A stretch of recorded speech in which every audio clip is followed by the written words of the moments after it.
السلام عليكم ورحمة الله وبركاته. في أحاديث كتير منتشرة بين الناس وهي أصلا مش أحاديث، وخطأ كبير إن احنا ننسبها للنبي صلى الله عليه وسلم، لأن قال رسول الله صلى الله عليه وسلم: من كذب علي متعمدا فليتبوأ مقعده من النار.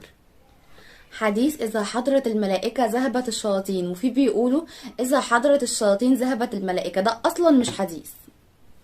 وحديث لا حياء في الدين، أولا ده مش حديث. ثانيا الصح ان احنا لما نيجي نقول حاجة زي كده نقول لا حرج في الدين، لان قال رسول الله صلى الله عليه وسلم: والحياء شعبة من الايمان.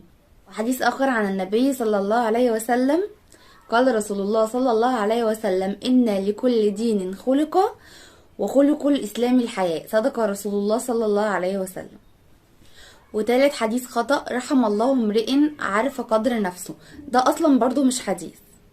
ورابع حديث: لكل مجتهد نصيب، وده برضو مش حديث.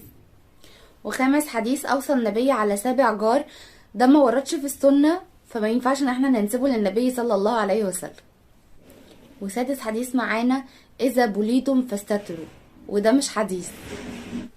وسابع حديث: من عاشر قوما 40 يوما صار منهم، وده برضو مش حديث. وتامن حديث: من علمني حرفا صرت له عبدا، وده مش حديث، وما ينفعش ان احنا ننسبه للنبي صلى الله عليه وسلم.